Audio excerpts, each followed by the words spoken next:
Halo semua, saya Maulana Imam Subarkah dari Desain Produk Telkom University dengan NIM 16022201125. Hari ini kita bakal ngebahas tentang semiotika visual dengan pendekatan metafora bentuk.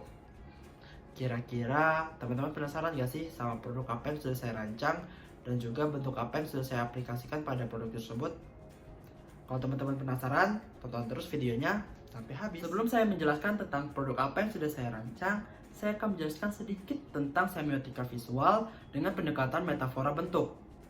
Jadi pada dasarnya dalam pendekatan ini kita itu mengaplikasikan sebuah objek atau hewan sudah kita pilih kepada produk yang akan kita rancang.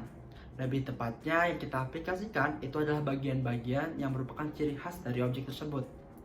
Sehingga ketika produk kita sudah jadi, orang-orang akan tahu kira-kira objek apa sih yang sudah kita aplikasikan pada produk tersebut.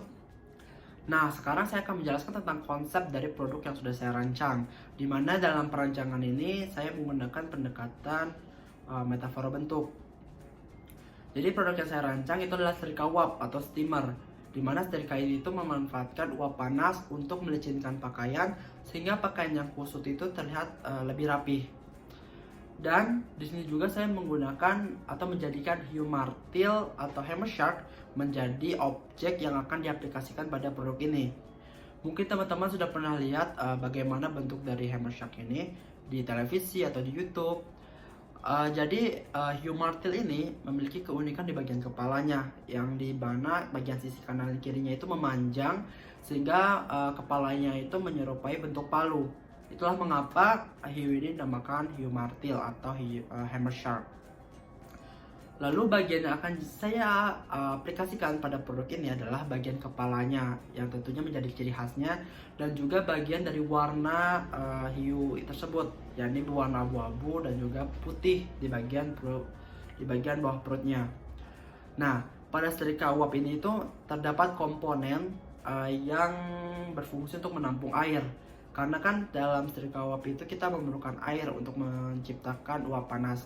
Jadi di sini saya membuat wadah penampungan airnya itu menyerupai kepala hiu martil. Lalu yang saya aplikasikan juga itu tadi adalah warnanya, dimana warna dari produk ini itu adalah abu-abu dan juga putih yang sesuai dengan warna dari hiu martil tersebut. Seperti biasa, dalam setiap perancangan produk, kita itu akan membuat yang namanya mind mapping, mood board, sketsa rendering, gambar ortogonal, dan yang terakhir modeling. Yang pertama, mind mapping.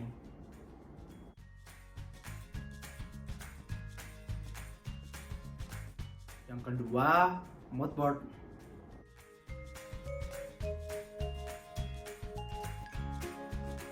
Yang ketiga, sketsa.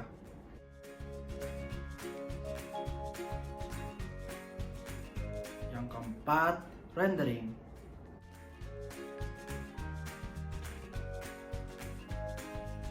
Yang kelima, ada gambar ortogonal.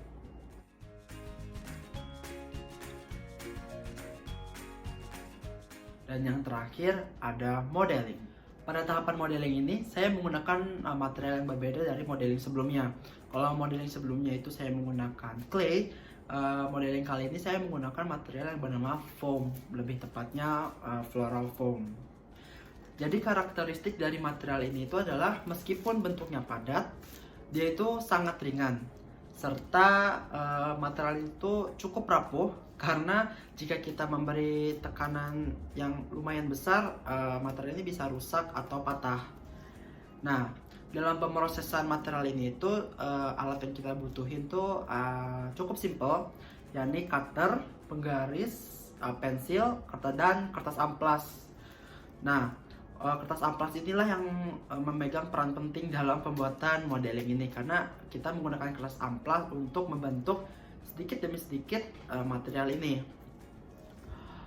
Selama pemrosesan saya membuat modeling ini menggunakan material ini, saya bisa bilang cukup PR, karena kalau kita salah sedikit saja itu kita harus ngulang lagi, atau jika kita terlalu kuat ketika mengamplas itu langsung bisa merusak bentuk dari model yang sudah kita bikin. Mungkin teman-teman sedikit penasaran bagaimana proses ketika saya mengolah material ini sebagai material yang digunakan untuk tahap modeling. Jadi saya akan tampilkan cuplikan video ketika saya membuat modeling dari produk yang sedang saya rancang. Let's go!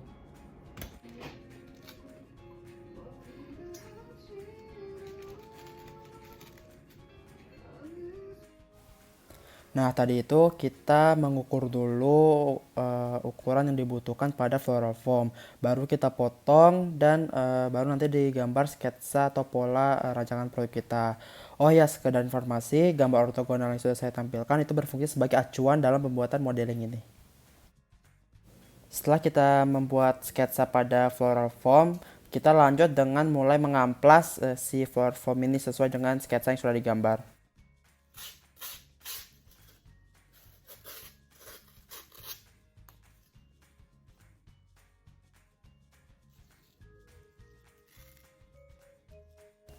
Ini dia bagian-bagian dari modeling yang sudah saya buat, yang tinggal dilanjut dengan proses penggabungan setiap bagian-bagiannya.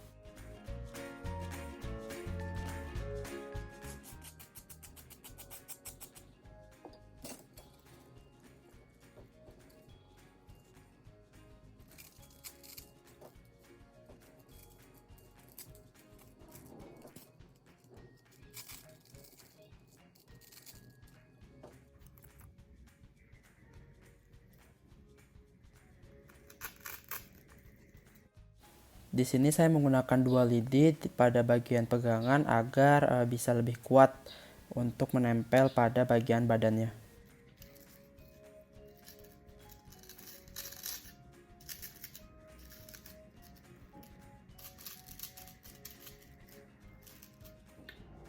Nah, itulah cuplikan dari proses ketika saya mengolah material floral foam, sehingga didapatlah bentuk akhir seperti ini.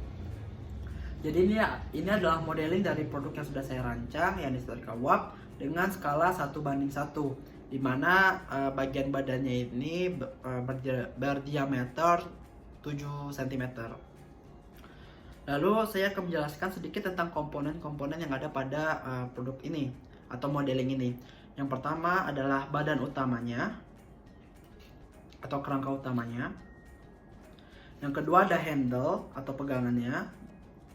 Lalu ada tombolnya. Lalu di sini ada bagian depannya yang juga berperan penting karena dari bagian inilah akan dihasilkan uap panas. Lalu ada bagian wadah penampungan air yang ini. Lalu ada layar touchscreen-nya. Nah, saya akan jelaskan sedikit dari yang bagian depan. Jadi bagian depannya ini yang tadi sudah saya bilang adalah peran utamanya, karena bagian depan ini yang kita gunakan sebagai pelicin pakaian atau sebagai untuk menghasilkan uap panas untuk menyetrika bajunya. Jadi seperti ketika menghasilkan uap panas, produk ini akan digunakan seperti ini karena bagian depanlah yang menghasilkan uap panasnya. Pada dasarnya kerjanya itu seperti setrika uap pada umumnya. Lalu di bagian ini yang sudah saya jelaskan juga di awal tentang metafor bentuk. Jadi bagian tempat wadah penampungan air ini itu menyerupai kepala hiu martil yang memanjang ke kanan dan juga ke kiri. Jadi pada dasarnya bagian depannya ini terlihat seperti kepala hiu martil, yang dimana komponen ini juga lah yang bisa dilepas atau dipasang, karena ketika kita ingin mengisi ulang kembali air, komponen ini bisa dilepas lalu kita isi air. Setelah sudah terisi air, kita bisa pasang kembali dan siap untuk digunakan. Karena seperti yang sudah saya bilang tadi, air menjadi peran utama dalam penghasilan uap panas yang akan dimanfaatkan untuk menyetrika pakaian. Nah, lalu di sini ada bagian yang cukup menarik, yaitu layar touchscreen, di mana saya terinspirasi dari beberapa produk elektronik lainnya, seperti vacuum cleaner yang memang beberapa vacuum cleaner yang dimana dia memiliki layar touchscreen untuk mengoperasikannya. Jadi saya mengadaptasi fitur tersebut kepada setrika ini, sehingga nantinya akan ada layar touchscreen yang dimana kita bisa mengatur suhu dari setrika tersebut, sehingga kita bisa menyesuaikan panasnya dengan jenis bahan pakaian yang akan kita setrika. Bagaimana nih teman-teman? Cukup menarik bukan? Proses perancangan yang sudah saya lakukan dengan memanfaatkan pendekatan metafora bentuk, di mana kita bisa memanfaatkan bentuk-bentuk atau karakteristik dari hewan untuk menciptakan produk yang unik dan juga bermanfaat. Semoga video ini bisa menginspirasi teman-teman semua dalam menciptakan sebuah produk. Sekian dari saya, sampai jumpa.